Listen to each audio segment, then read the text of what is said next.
une autre élection, ils essayent de bloquer ma candidature, mais cette fois-ci en utilisant mon père juif comme étant la preuve que je ne peux pas être 100% loyal à mon pays. Bafundi Papa juif.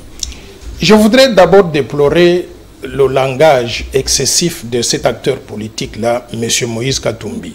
Je crois qu'il aurait été utile qu'il puisse sortir publiquement et dire, au lieu de dire « ils essayent », il accuse tous les Congolais. Il aurait été utile qu'il dise « Noël Tchani a mis la proposition sur la table » et qu'il puisse épargner tous mes autres compatriotes donc des accusations futiles. Mais deux, je voudrais que M. Moïse Katumbi sache une chose. Nous sommes dans un pays qu'on appelle la République démocratique du Congo, qui appartient aux Congolais, ça n'appartient pas aux Juifs. Si lui, il va là-bas et il dit aux Juifs qu'il est Juif de père, ça veut dire qu'il n'est pas l'un de nôtres. Je pense que le peuple congolais a pris note de cela. Mais au-delà de cela aussi, les Congolais n'ont pas de leçons à recevoir de la part de qui que ce soit. Il peut aller au département d'État à Washington, il peut aller chez les Juifs, où il veut. À la fin de la journée, le Congo, c'est un pays indépendant qui va rester indépendant et qui doit rester dirigé par les Congolais. Et je répète qu'il y a nécessité, déjà à partir de déclaration de M. Moïse Katumbi devant cette association juive, qui a nécessité pour notre Assemblée nationale de planifier la discussion sur cette proposition de loi, parce que très clairement, il a démontré qu'il ne peut pas être loyal à 100% à l'égard de la République démocratique du Congo. Comment? Mais bien sûr que ça montre bien qu'il a, il a ce qu'on appelle la loyauté partagée. Quand il est avec les Juifs, il dit qu'il est Juif de par son père. Il est l'un de leurs. Et quand il est avec les Congolais, il veut nous faire croire que les Congolais. Mais la seule chose qu'il n'a pas dite dans cette présentation-là, il n'a pas dit donc sa mère elle est d'où. D'après les informations que nous avons collectées, sa mère elle est zambienne.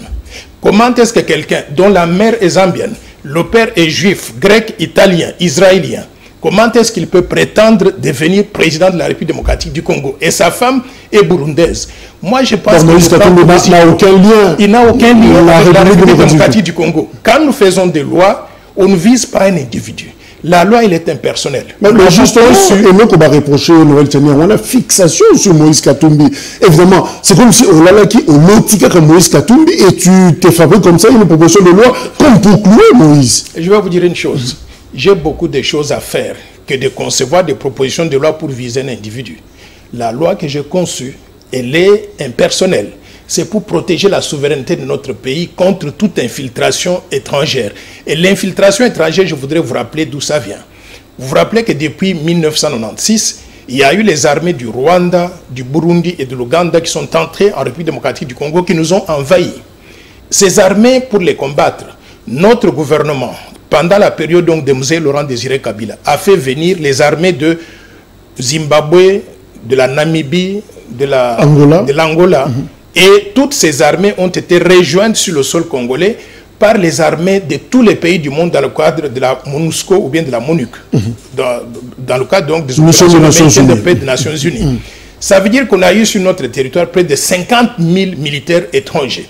Ces 50 000 militaires étrangers se sont accouplés avec des femmes congolaises, faisant au passage près de 5 millions d'enfants. Ces enfants-là, ils sont congolais, parce qu'ils sont nés d'un père ou d'une mère congolaise, d'après la constitution congolaise. Et nous les acceptons tous, ils sont les nôtres, ce sont nos enfants. Mais ces enfants ne peuvent pas être 100% loyaux à l'égard de la République démocratique du Congo. Ils auront la loyauté partagée à tout moment entre le pays de leur père et le pays de leur mère. Moïse Katumbi vient de faire la démonstration de cela. Quand il y a un problème au Congo, il va nous accuser chez les Juifs en disant, vous êtes mes oncles paternels, voyez les autres là-bas, faites la campagne à travers le monde pour les étouffer. C'est ça que nous voulons éviter. Dans des postes de souveraineté nationale, présidence de la République, présidence du Sénat, présidence de l'Assemblée nationale, Premier ministre, les ministres régaliens, c'est-à-dire finances, budget, affaires étrangères, justice, mais également le haut commandement militaire et le haut commandement de la police nationale et le haut magistrat de la République, le président de la Commission électorale nationale indépendante, le gouverneur de la Banque centrale du Congo, l'administrateur de l'ANER et aussi le directeur général des migrations. Tous ces postes-là sont des postes de souveraineté. Ils doivent revenir aux Congolais nés de père et de mère congolais, c'est-à-dire des gens qui seront 100% loyaux à la République démocratique du Congo et qui ne vont pas nous accuser dans le pays de leur père pour faire la campagne contre la RDC comme Moïse Katumbi.